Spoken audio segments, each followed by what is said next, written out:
do another mutt update video. Got my air cleaner sandblasted and primered. Got the floor in. I gotta do just a little bit of work there. And the light switch selector. I got the entire underframe welded. Got the wiring harness all ripped out. Got this welded back in. Got a complete new side panel. All welded in, all that fixed. All the cancer fixed on this side. I got the engine bay completely stripped and painted. So,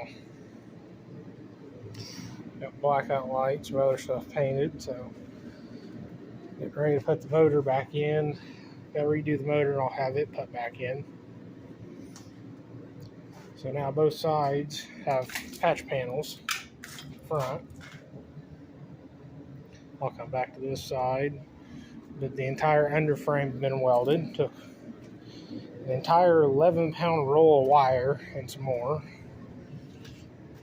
Got my new wiring harness. I've been doing Bondo work. Got a good chunk of this fixed. I got to do some more sanding in here. But that one's all, I haven't sanded on it anymore.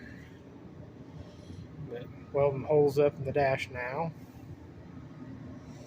But getting there slowly.